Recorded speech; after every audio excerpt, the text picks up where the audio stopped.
The name of this workshop is Anonymity. My name is Devora. I'm a compulsive overeater and restrictor, and your leader for this segment. Welcome to the first ever Dallas Virtual Convention. This session's format is one speaker for 45 minutes, then the floor will be open for 2-minute Q&As and shares. Before I introduce the speaker, here is some housekeeping information. Attendees are set to mute. We ask you to rename yourself to your first name and last initial. If you wish, you can add your phone number or email. This session is being recorded. Only the audio portion will be made available. Please stop your video if you're walking around, driving, or eating. You will still be able to hear the session. We may turn off your video for you. Please send a chat message when you're ready to have your video turned back on. If you want to change your video settings, click on the View button on the top right of your screen. You may choose either Gallery or Speaker View. Also, please note that chat is set to host only, and questions and comments will only be seen by the host. Our speaker is Teryl. My go? I think we go to the timer to see how you want to be timed. Is that correct? Okay. Sonia? Yes. Would you like a notice? 30. Okay. Yeah, 30 minutes is good. All right. Yeah. Thank you. Yeah. Okay. And you may want to go on. That's how Beverly. Right. I might start gabbing away. Who knows? Good. Hit it. Right? Take it away. Okay. Hi, my name is Teryl. I'm a compulsive overeater. Let's see. I'll qualify. My top weight is somewhere around 325 pounds, give or take. The scale stopped weighing me, so I didn't really know what my true top weight is. This dial had 300 on the scale, but it would literally just, I'd get on 1 second and be 185. I get out, jump off, get back on, and it'd be like 220. So it didn't support me. It didn't support over 300 pounds in that scale. Let's see, I have 42 years of abstinence. Right, 42. I got abstinence 79. Let's do the math. Okay, 42. I, like Beverly, who just spoke before, is an opinionated old timer, and I have no problem with saying that. And you can say it. You can say I'm an opinionated old timer. It don't make any difference to me because I've already said it. I already took my inventory. I've seen a lot come and go through the program. A brief little what it used to be like, what it's like now, because I kind of feels like, in our literature it says that for a compulsive reader to believe you, they have to know that you are one. That I'm not this skinny ass guy and it's telling you like, oh, this is the way to do it. You don't know if you haven't been to the fire. And I know what it's like to be picked on mercilessly in school. My nickname is Teryl the Barrel. I was in the 70s. Corduroys were in, and yes, I rubbed the crotch threadbare with holes in my legs, holes in my crotch, so I couldn't open my legs, spread my legs. I know what it's like not to shower because I didn't want to deal with that whole concept. And I felt horrible and I wanted to kill myself on a daily basis. Mm-hmm. And I came into program when I was 17 in 1973 and lost the weight because I heard this man say he lost 100 pounds. And when I heard he lost 100 pounds, it was like, oh my God, it can be done. I have to live the rest of my life being overweight. And so I took the suggested food plan, which is a gray sheet of paper, and I lost about 125 pounds, 150 pounds in about 5 months. Of course, I was a 17-year-old boy. During the summer, between high school and college, I was lifting mag rims. I was working at shipping loading dock. And so I was burning a lot of calories and consuming very few calories. And so therefore, what happens is, you lose weight. What happened is I didn't work the program. I didn't work the steps. I didn't deal with that. I just lost the weight. And as we all know, if you don't do a fucking just to get food, you're going to go back out. I went back out, then discovered the wonderful world of fasting, because you folks said the first time I came into OA, you said it's not the 100th bite that puts the weight on, it's the first. So I didn't take the first bite all day long. I always stayed from food. And I maintained my weight at 160 pounds on the donut diet. And God bless the newcomer who came to me one time and said, if you're maintaining your weight on the donut diet, why'd you stop? And the reason why I stopped is because I was crazy. I was insane. I still wanted to kill myself. I'd be standing in a crowded discotheque, dark in the corner, being afraid to move my little finger. Because I knew someone walked to me and say, fat boy, what are you doing? Look at you, you're too fat and you're too ugly to go home. And so what happened was I was being fitted for contact lenses. The doctor told me that I asked for the you couldn't get my prescription right after several attempts.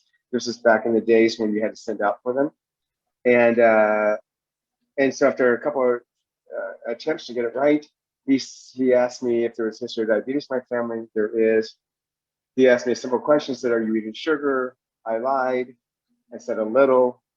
And then he said, if I did not stop eating sugar, I'd be blind within a year. I then put on 30 pounds in 6 weeks as I was traveling through Europe. And while I was traveling through Europe, I remember thinking I can still see. When things start to go gray, that's when I'll stop. And I like to express that because that not only reminds me, but it reminds me of where my bottom is. That I'm going to sacrifice my eyesight for another bite of chocolate. It wasn't for a full-blown on binge. It was just for another bite of chocolate. While I still think I could control my food, I was just going to get one more bite of chocolate as my eyesight was getting worse and worse.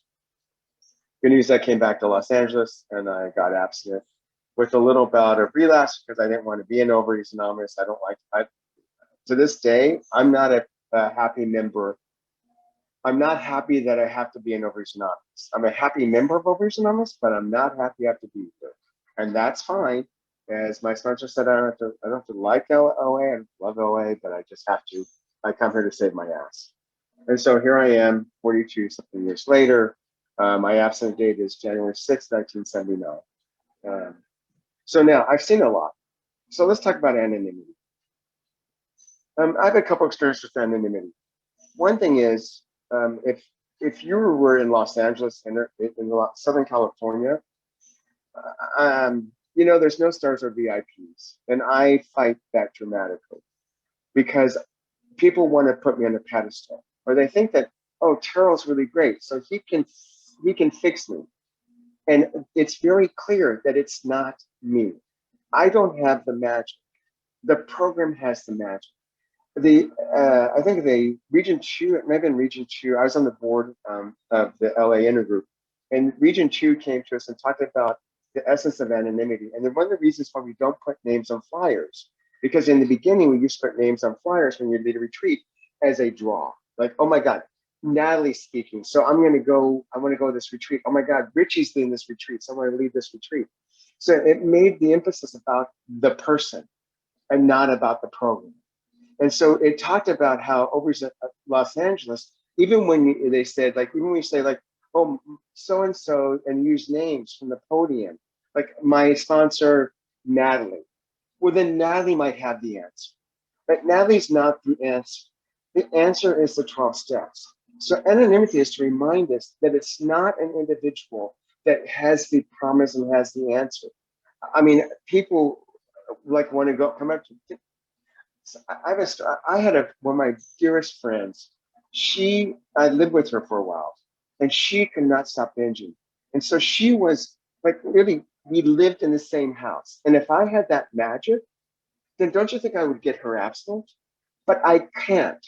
It's not until that person is willing, and I don't have the solution. All I have is my experience. And my experiences take you back to the steps. My experiences take you back to your higher power. That's one thing my sponsor always did, is she always took me back. My sponsor had almost my entire abstinent career. She took me back to God.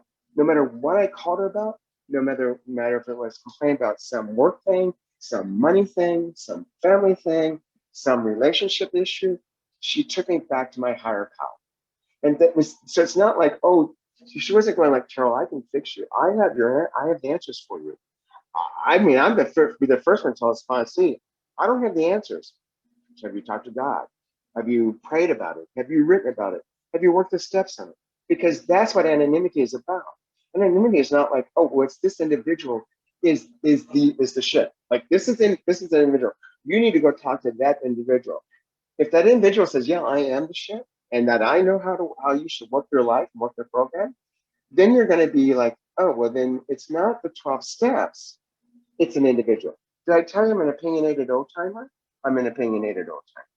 So to me, that's and that also comes from experience, right?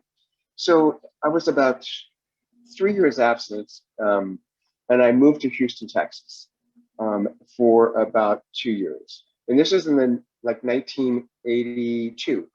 And I was one of the persons for most long-term absence of 3 years. And I was treated as a guru. And when I say it, I'm not being self-righteous and not making this stuff up. Literally, I went to this meeting one time and I was dying on the inside. You know, when you're dying on the inside, you're so friggin' miserable that you drag your ass. It was for the last 5 minutes, just so you can hear the final prayer, just so you can know that, like, yes, I'm a compulsive overeater. I need a friggin' meeting. The meeting's a solution. I'm gonna go. So I go to this meeting, and I've been like at the last 5 or 10 minutes, sat down in the chair, and literally I was there less than 5 minutes. And this leader turned to me and said, Teryl, would you like to sum up the topic? Now, my ego said, oh, yes, I would. I'd love to tell you what I think, because that's going to deflect it from being part of me having to take responsibility for who I am. Let me tell you about what's going on over there. Let me talk about me. My ego loves that. But to work a good program, I have to say, no, I'm here to listen. And so now, one of the reasons that I love my home group, which is the Kitchen Sink in Los Angeles, so you might know this meeting, literally the speaker speaks for 20 minutes and there's questions and answers. I don't get to share. I don't want to share. After 42 years. Now, if you're new, share to get well, right? Share your secrets, share it. I mean, but that's where things change. I love Beverly earlier today, the session before this, was talking about how your program evolves and change, because I evolve and change. So what I did in the beginning, I don't do today. I don't go to 6 to 7 meetings a week today. I just don't. I mean, but in the beginning, I was. I mean, I was the kid complaining at 5, 6 years absence, maybe even 7, 8, 9 years absence. I'm like, it seems like all I do is go to meetings. I don't have a social life. All I do is go to meetings. Well, thank God that's all I did, because it gave me the foundation to where I am today, to live this joyous, comfortable, free life. Hopefully the fan's not too bad. If you were here before the meeting started, I'm in Puerto Vallarta. It's a little humid here, and I haven't got the air conditioner on. So anyway, so to me, that's what anonymity is about. Is that like I get to dissolve into the background and just absorb a program, that I am not a star or VIP. And if you try to put me there, I was told once that two things that by a circuit speaker, world traveling circuit speaker said. She said, first off, she says, don't buy your press releases. Just don't buy your press releases. And the other thing she said was, for every Palm Sunday, there's a crucifixion. And so it's like, right. So for me, it's like, I'm just a member of Overeaters Anonymous. I love it when people go like, well, how do you keep program fresh after this many years? And I go, are you not a compulsive overeater? Wait, food never calls your name after how many months? Like, wait, no, I'm a compulsive eater. Food still is, I'm not obsessed with it. I'm not going like, oh my God, what am I going for lunch? What am I going for lunch? But I got news for you. You give me something good to eat, and I'm going like, oh, and every now and then I'll get, kind of sad and have grief because the meal's over. Yes, even at 40 years, you kind of like, oh, it's over. I'm not done yet. Oh, but I'm full. No, I can't. No. If you do more, it's not going to be right. So, I don't know where I was going off on an admitting on that. So that's where for me, the foundation of that is anonymity. Is like, I don't care who you are or what you are. When we walk in the doors of Overeaters Anonymous, You're just another compulsive reader. I don't care if you're the CEO of a 500 corporation. In Los Angeles, we have celebrities come in. You're not that. You're just another member of Overeaters Anonymous. When I walk in the doors, no matter who I am, I'm just another member of Overeaters Anonymous. And it's kind of comforting to know, like, oh, like whatever trappings I have on the outside, here, I don't have to worry about, like, what do you think of me? Do you think my car is good enough? Do you think this is good enough? It's just, I'm a member of Overeaters Anonymous. I'm just going to sit here, claim my seat, and talk about, and now, hear the stories, and every now and then share. And that brings me peace. Because as someone once said, like, what do you want to do? Become king of the fatties? Because I want to become Mr. OA. Like most of us do when we're new, right? We're going to work this program as hard as possible. We're going to do it so good. We're going to be like, yeah, I'm going to write the perfect inventory. I'm going to work the steps perfectly. I'm going to have the perfect abstinence. So I can become the king of OA, or as the person said, king of the fatties, right? I become king of the fatties. No offense to anybody, but that's to me, that's like, okay, right. So I'm a hot shit in OA. I can walk out the door, it don't mean nothing, right? My clients don't even know I'm in program.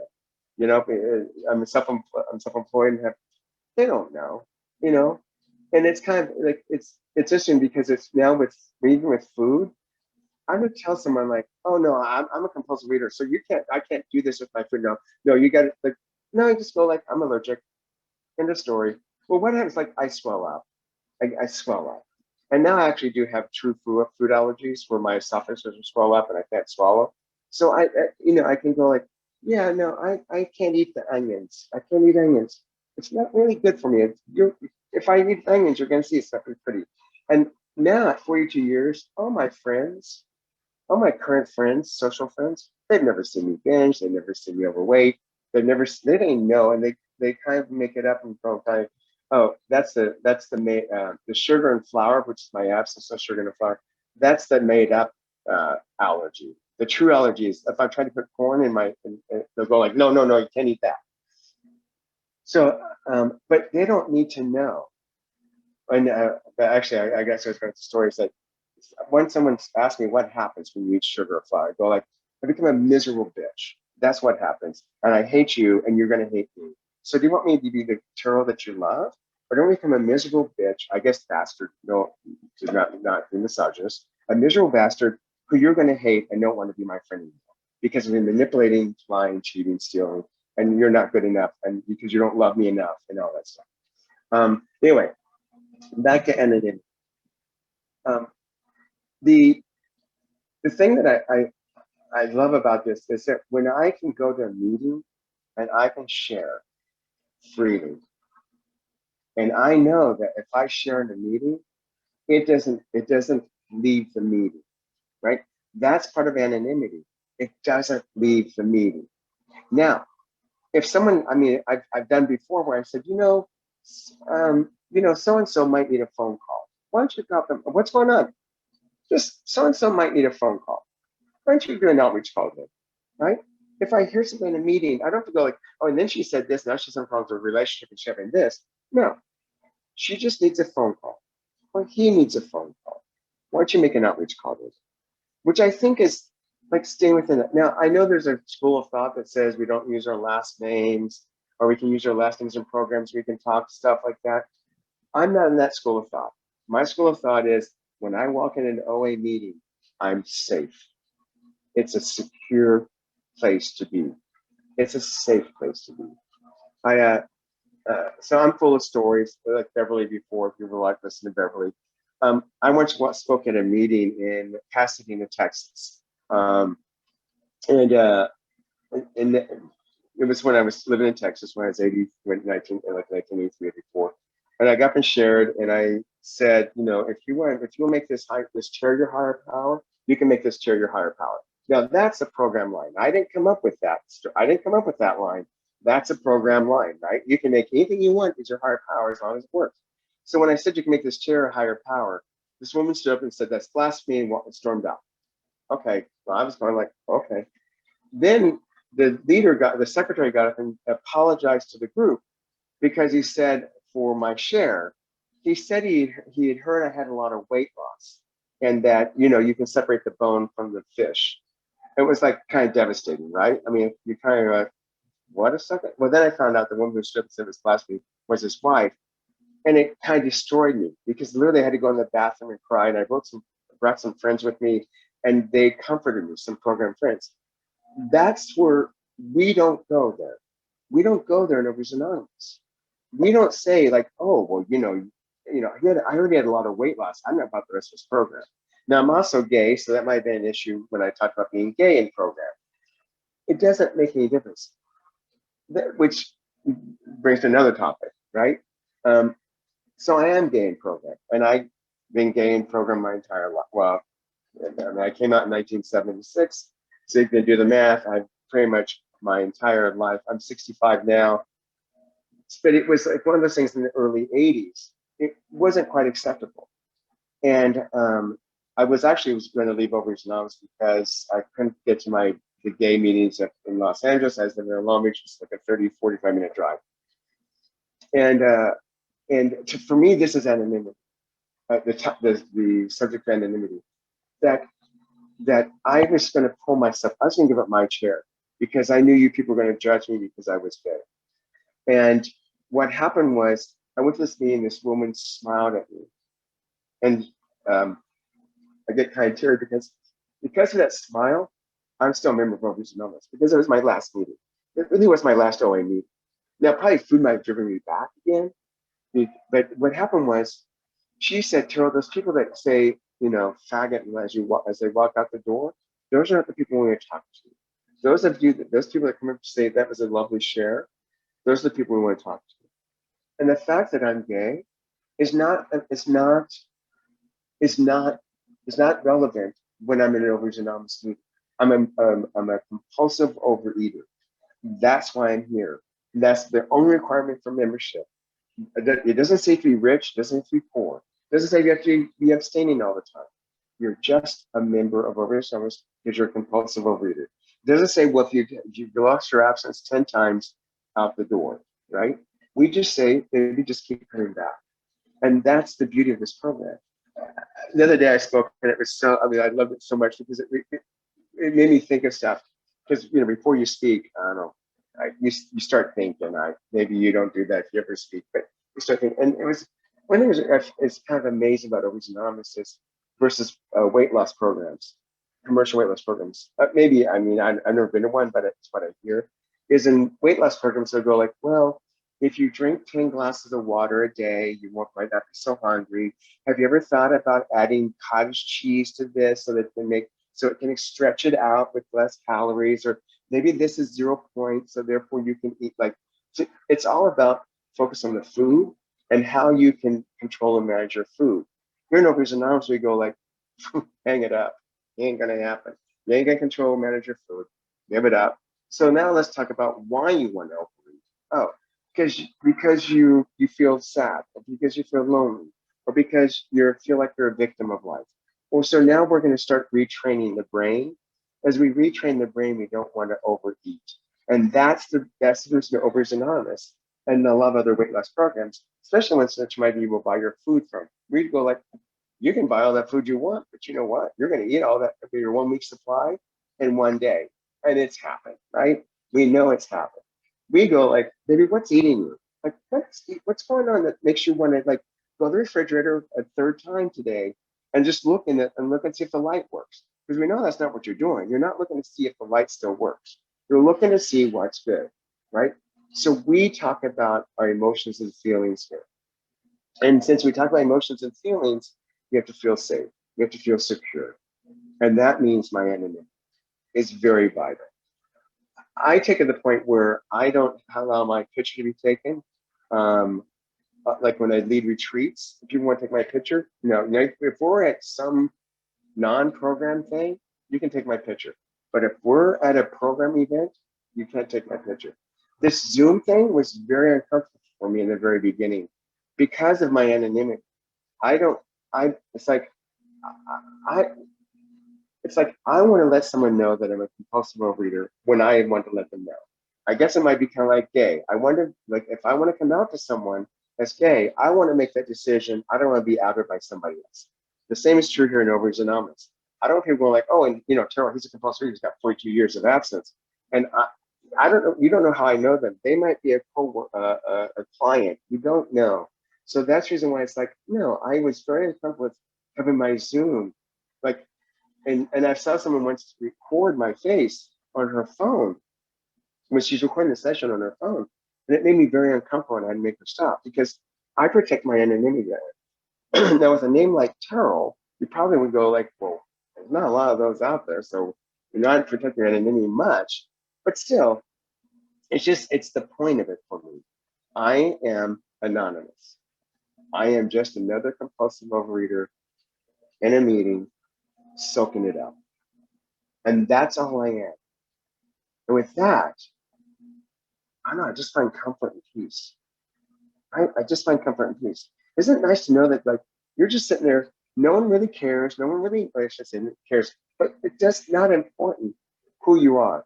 I heard this woman said, it's an amazing thing. She said, the wrappers, the food wrappers and the fast food trash looks just as disgusting in the back of a beat up jalopy as it does in the back of my Mercedes, right? When you have that, it's like, yeah, it doesn't make a difference whether you're rich or poor. When we're binging, maybe we feel it, we know it. And then when it comes to like, oh, and then, we start talking about our character defects, Lord knows, we want those character defects. Well, we don't want everyone talking about their defects. We can talk about them with our sponsor. And then I can start claiming them and go and make an amends. But for someone to go like, oh, well, you need to do this. It's not a crosstalk thing. It's not a whole crosstalk thing. Like, well, I'm going to give you advice. I'm going to give you my opinion. No, we don't do that. That's not what we do. We're just all compulsive eaters trying to get well. And we all work a 12-step program. And that's our commonality, is we all raise our hands and say we're compulsive overeaters and we want to get better. We all raise our hands and say I'm a compulsive eater, which means I'm petty, I'm jealous, I don't feel like I'm loved enough. You're not doing it right. I can read your mind, and I know you can read mine, or I know you can read my mind. And I know you think I'm ugly, and I know you think I'm horrible, and I think I'm ugly and horrible. And that's when we raised our hands and said, I'm a compulsive overeater. That's what you said. Whether you thought that or not, when you write your inventories, you're gonna go, oh, I guess maybe he was right. Maybe he was right about, like, yeah, maybe I'm a little petty. Maybe I'm a little childish, not childlike, childish, right? The term I love in the big book is we're sensitive people, right? We're sensitive people, which means I'm thin-skinned, and whatever you do is going to irritate me or annoy me or something like that. So, how much time have I got? Sonia, let's see. Sonia, you're muted. What was that? Sonia, you're muted. You got about 25 minutes. Or no, that's wrong. 18 minutes, about 18 minutes. Oh, okay. 18. Okay. I think I'm kind of done. I mean, otherwise I'm just going to go off into more stories, and then, won't have anything to do with anonymity. And there might be questions about anonymity. So, yeah. So you're done? Done. Oh, okay, Teryl. Oh. We could hear you for a long time. Go ahead, Teryl. Time is yours. No, that's it. I'm done. Yeah. Go for it. You're sure this time? Okay. Teryl, thank you so much for your beautiful share. We will now open the floor for 2-minute question and answer shares for the speaker. Please focus your questions and shares on the topic of this meeting. For those who arrived late, the topic of this session is anonymity. Place your questions in the chat and the Zoom host will read them to the speaker. Please focus your shares on answering the question, what is your main takeaway? How will you apply this to your program? To share, please raise your virtual hand by selecting Raise Hand at the bottom of the reaction menu located at the bottom of your screen or at the bottom of the participant list. If you are joining by phone only, please use *9 to raise and lower your hand. The leader will call on you to share. Please select Unmute to speak. The timer will signal when time is up. The meeting is now open for Q&A and sharing.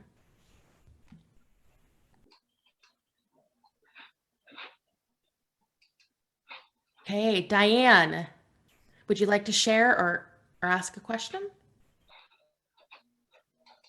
And you're muted, just so you know, Diane. S. Okay, you don't want to share? You do want to share. She wants okay. to. She's trying to figure out how to unmute. There we go. There she is. I kept hitting unmute and it wouldn't unmute. Okay. Hi, I'm Diane. No, wait, that wasn't intentional, I assure you. Okay.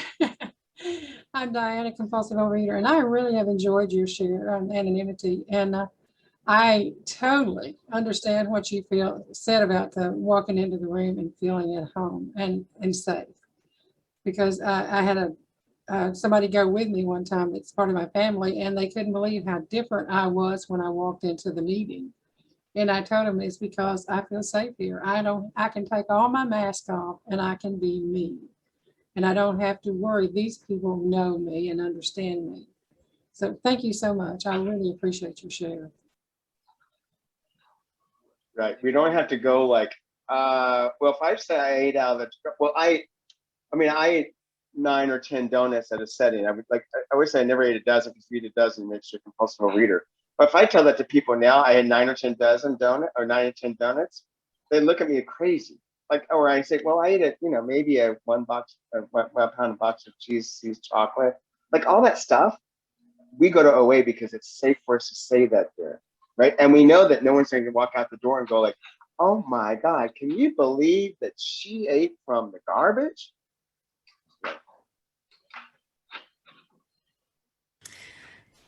Okay, next up we have Dolores. Dolores, would you like to share? Yes. Could you hear me? Yep, we can hear you.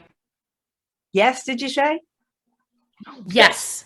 Okay, Yes. thank you. 'Cause I had a hard time getting on earlier. Thank you, Teryl. I really enjoyed what you had to say about anonymity and hear your story. Especially stressing the importance, of not being a star, in the rooms. Because that happened to me, unbeknownst to myself. I was in such denial, I didn't even know it. I've been in the rooms 43 years, maintaining 100-pound weight loss. However, for the first 40 years, I called myself a relapse survivor, because I would relapse from time to time and worked my program, never left the rooms, et cetera, et cetera. However, I had no idea that my self-esteem, when I first came into the program, I was 42 years old, I'm 86 now. When I first came into the program, I had no self-esteem. It wasn't low, it was no self-esteem. And I loved the program because it helped me to feel my feelings. It helped me to lose weight.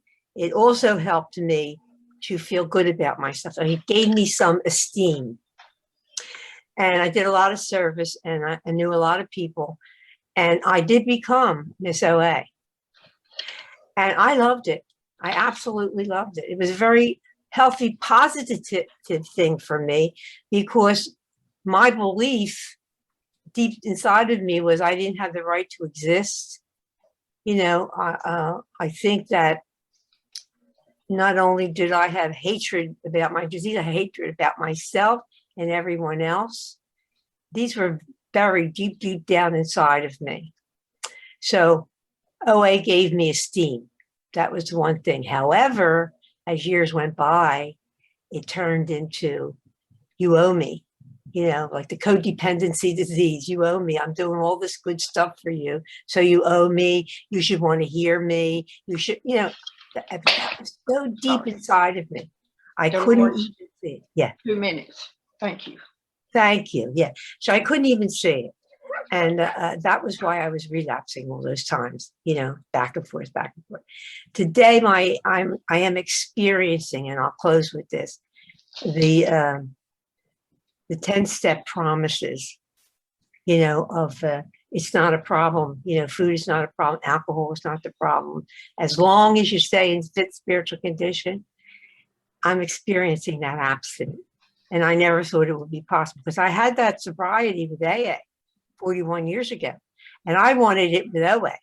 Thank you. And I have it today. Thank you. Thank you.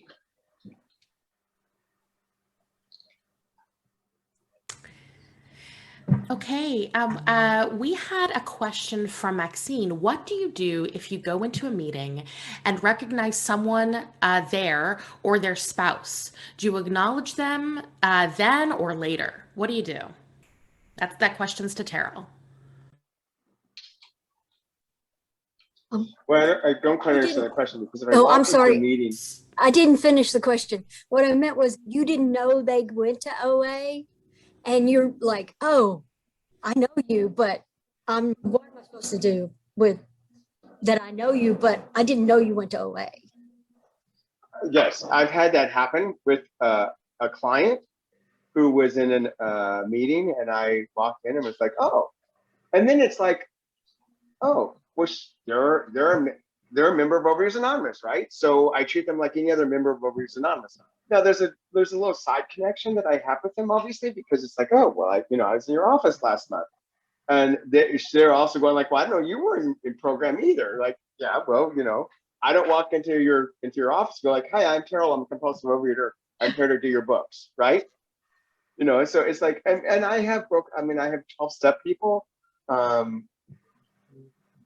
clients and so forth, and friends who, all my friends know I'm in Overeaters Anonymous. In the beginning, I didn't really talk much about it because I was going like, yeah, like I was kind of, I think it was a shame thing. Like, oh my God, I'm ashamed. And which then that goes back to, this is a moral issue. This is not a moral issue. I'm not weak-willed. It's not a moral issue. I have a disease called compulsive overeating, right? And so when I can get past that and go like, yeah, I'm speaking at a meeting. Yes, I'm a compulsive overeater. Yes, I don't eat sugar and flour because I'm a compulsive overeater. Now I'm not going to tell that to the waiter at the restaurant because I don't care, right? What do you want, right? What do you want for for dinner? So yes, but if I saw someone in an OA meeting, they're a member of Overeaters Anonymous. They got a food issue. I treat them like any other compulsive overeater. I don't know if that answered the question, but it's like, hi. Okay. Thank you. Thank you. Next up, we have Beverly. Would you like to share, ask a question? Yes, I would. I wanted to thank Teryl. You said some very important things that make a difference, and I appreciate that very much, as you always do. And you said something about you're just another bozo on the bus. You're just another member, and it was important for your anonymity. And you said they wanted to treat you like a guru and put you on a pedestal. And you said, no, I can't do that. But I did that. In the early years, they wanted to put me on a pedestal. They thought it took me 4.5 years. My obsession was lifted. I was like a weirdo, in a way, in those years. And they put me on this pedestal and I jumped right on it. And that, I look back and I couldn't be me anymore. And ultimately, it was, I needed it. I understand how weak I was. I understand I had no ego. You loved me till I could love myself. And ultimately in the 90s, I was so involved, I had to leave OA for my own sanity.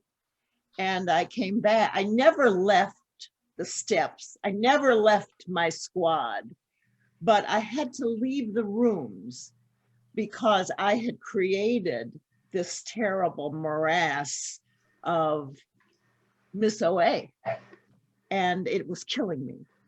So what you said, and that little thing that you didn't jump on, that you knew to, because you were hurting so much still, but I thought, oh my God. And I'm an attention junkie. So there they were. Anyways, it was very moving and touching for me. And I often talk about that. So thanks. Thanks, Beverly. Thank you. I mean, I was blessed that my sister was the world traveling circuit speaker.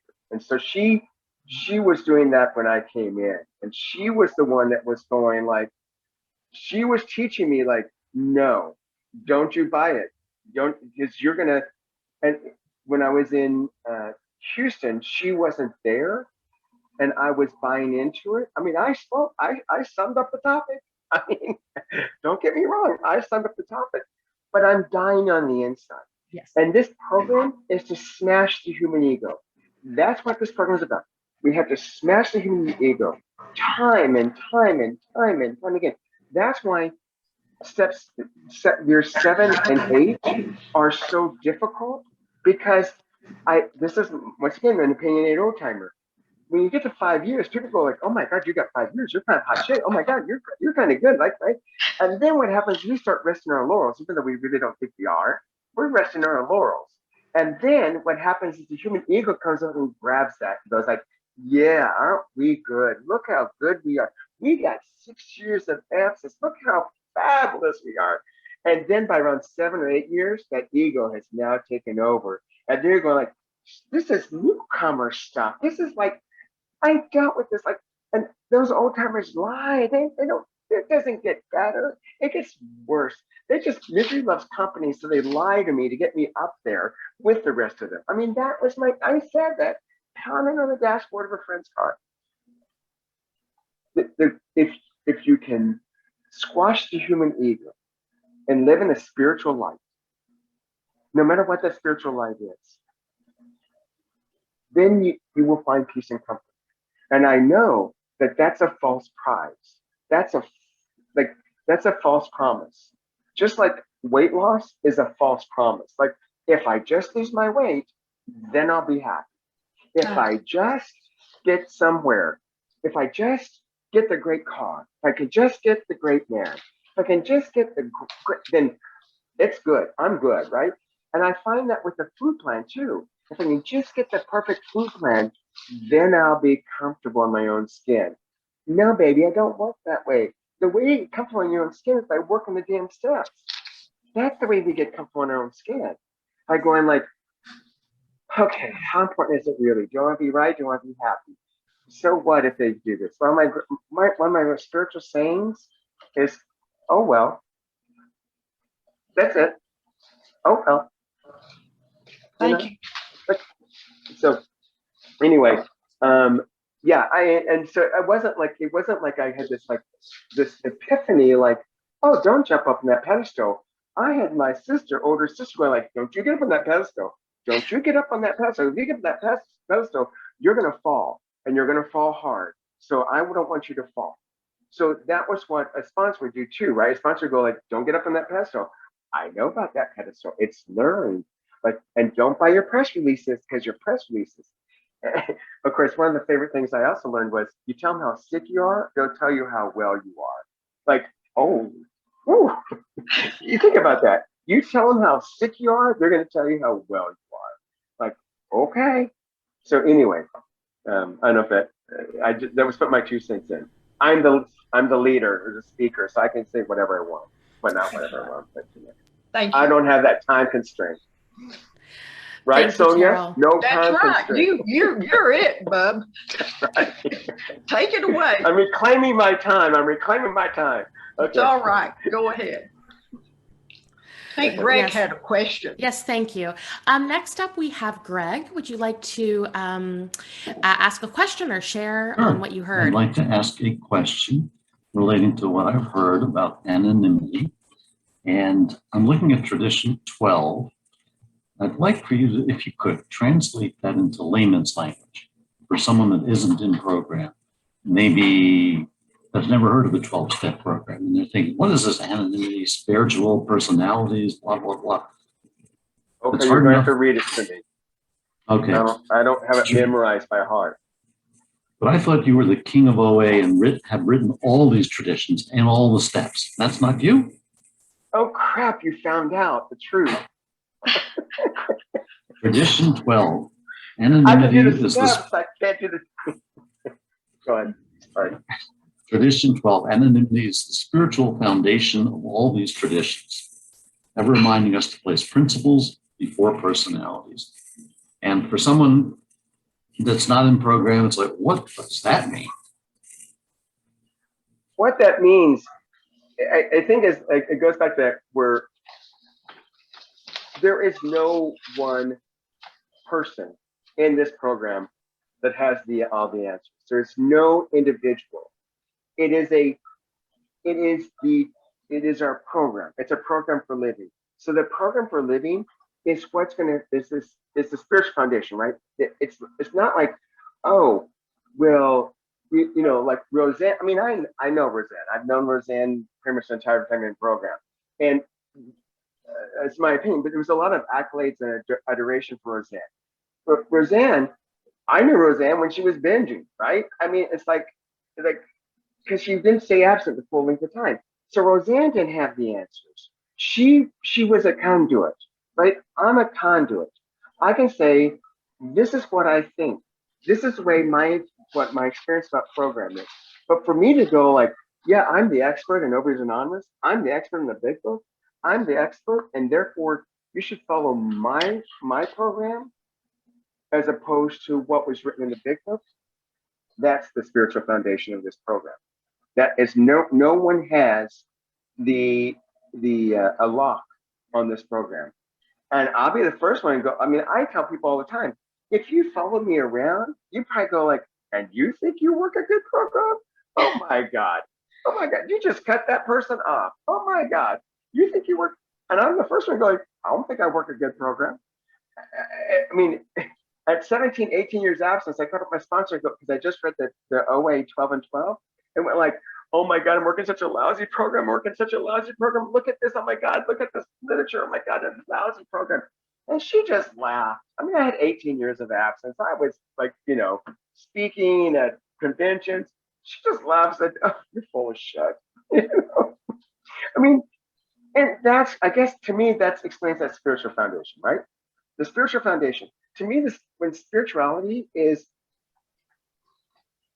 for me, spirituality is to live by principles that are of a higher good, of a higher elevation. Especially since I'm an atheist, I don't have a supreme being. I don't have a deity.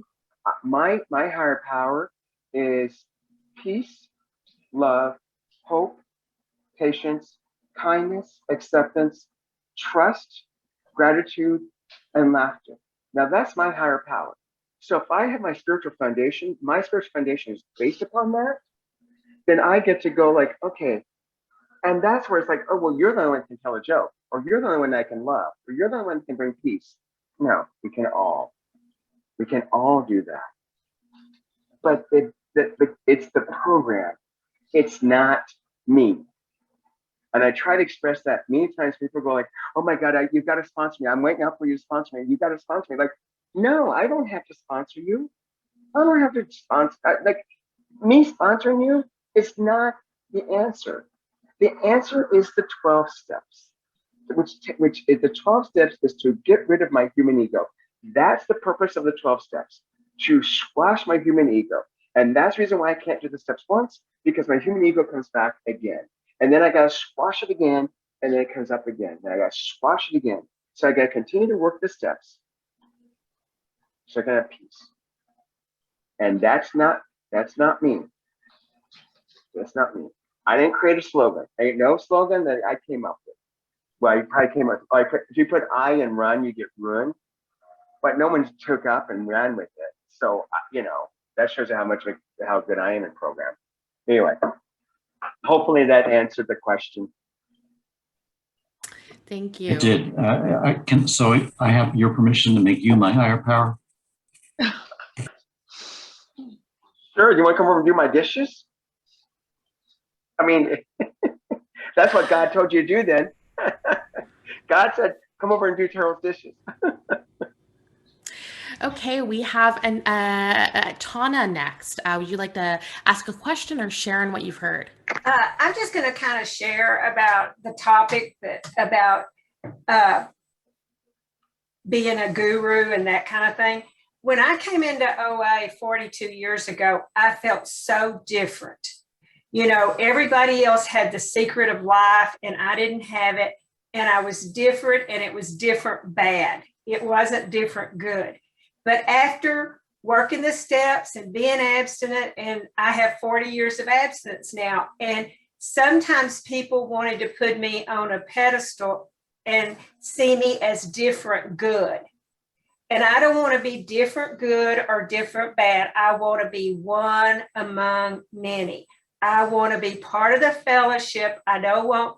And then I heard one time that if you put somebody on a pedestal, go to the park and see what's on pedestals, and it's all covered in bird shit. So thank you. I love to share this story. I was working with, I don't think it was a sponsee at the time or not. We were out having lunch, having dinner. And he was like struggling and so forth and whatever. And he said, yeah, but I'm not like you. I'm like, I forgot what he's going to say, but my response was, don't you ever do that again. He said, what? Don't you ever belittle my program by thinking that I had some magic pill, some magic book, those old times giving magic handshake. I came in crying, miserable, losing my eyesight, and I worked a 12-step program. That's what I did. I have nothing special. I have nothing unique. I have no unique program. I took the program. I read the big book. I write inventories. I do the do. If you do the do, that will happen. And you know what? Here it is. 42 years later, I don't know. My biggest problem these days is how much time do I spend in Puerto Vallarta? How much time do I spend in Los Angeles? I have homes in both places. That's and I know that seems like a high class problem, but for me it's a problem, right? And I've also had where I've had hip replacements. So I was in severe pain for years. I've had shoulder replacement, ear replacement. I have HIV. I've had a loss of my sister who was so important to me. I've been fired from jobs. I've moved, like all that stuff has happened. None of that is a reason to eat. None of that is an excuse to eat. The only reason to eat is to say, fuck you, God. Excuse my French. But I think this is going to be a short-term solution to a long-term problem. And that's what program's about. Program is a long-term solution to a long-term problem. And sometimes it's not fun. Sometimes you just pace the floor, shake your hands, you go, I'm not gonna eat now, I'm not gonna eat now, I'm not gonna eat now. And sometimes you go like, oh, is it lunchtime? I don't know, I guess I'm kind of hungry. Why should I have for nourishment, right? Either way. Told you, got lots of stories. 40. Thank you. I have a question from Maxine. What do you think would help OA to get more members? I struggle with balancing anonymity and sharing the message, attraction/promotion.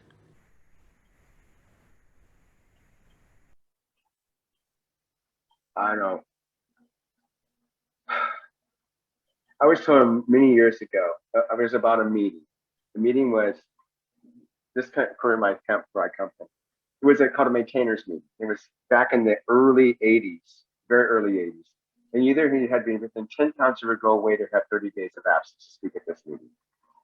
And what happened then, there was an influx in the early 80s of anorexics. So there was some crazy ass pictures. And we were like, so some of us old people have been around for a while going like, oh my God, there's some crazy stuff going up there. And I was complaining to someone who was about my leave of absence, who said, Teryl, you worry about your program. Let God take care of OA. And that has stuck with me. I work on my program and the ones around, because we will be a beacon if we have recovery. If we don't have recovery, who wants to join this club, right? So that's my attitude about that. Like, I work on my program, I'll share my program with the next. Now, how do we broadcast? I'm not a PR person. All I know is that there's enough word of mouth, because that's what's going to get you here. Like, oh my God, you changed so much. I didn't, like, what happened? You've lost weight, but you're smiling. You never smile. Well, I found this 12-step program. Really?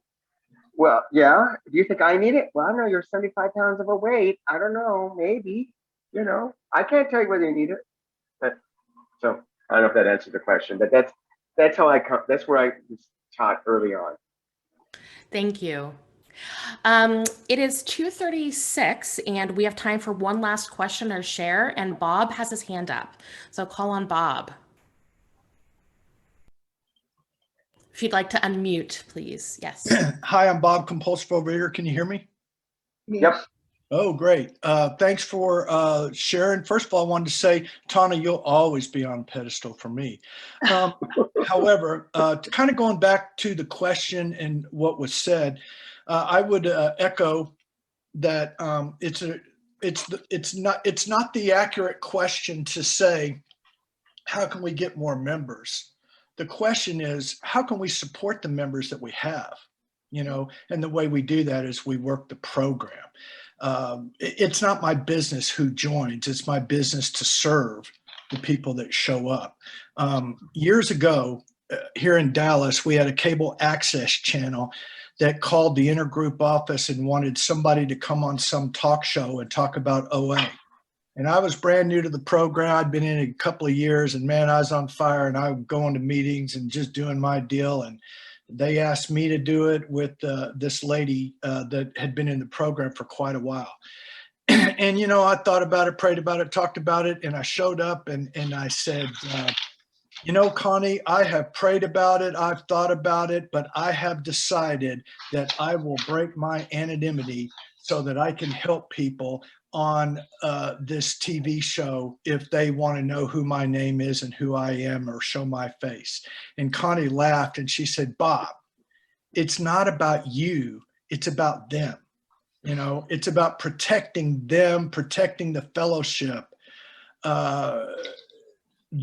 That's what has kept the program strong and vital, is that it's not about personalities. So anyway, that was a lesson learned, one of many, of humility. So thank you for allowing me to share. Great. And I'm just going to add one thing to that about that. In the 80s, so OA was very big in the 70s and 80s. There's a lot of big ass meetings. Sorry, I kind of cussed a little bit. They can probably beat that up. There's a lot of big meetings. And what happened was, all of a sudden, we became, the eating disorder craze came in. I don't want to put it, but that's what it was, right? All of a sudden, you had all these eating disorder units popping up, and they were bringing people to meetings. So you would go to a meeting, there'd be more people from an eating disorder unit than regular attendees. And then the next thing you know, they're going, so there wasn't enough old members to go like, oh no, baby, we don't do that. No, we don't know. And then next thing you know, the whole teddy bear craze came in, where it was your inner child and you're gonna love your inner child. Now, I ain't got nothing against that, but that's Overeaters Anonymous. We talk steps. We don't talk about, well, I'm gonna hug my teddy bear in a meeting and use my inner child. No, that's someplace else. We're Overeaters Anonymous. We talk about the steps and how the steps changed my life and how I get better. So what happened, there was a big drop off in attendance because OA lost its purity. It lost its sense of self because it was like, oh, it's about inner child. It was about all these eating disorder units coming in. We have to work on our program, our individual program, which also means service to others, service to intergroup level, service at at their region and world service level. That's what that means. And then OA will be fine. But if you're not fine, when OA, you expect an OA to be fine because you're a member. You're just another member of Ovaries Anonymous. Back to the original topic, just another member of Ovaries Anonymous. Welcome home. So, okay, I'm done. Thanks. Thank you, Teryl. Oh, just on time. Just on time. Thank you. Thank you so much, Teryl. Everyone who held service positions and shared, and everyone who attended this session.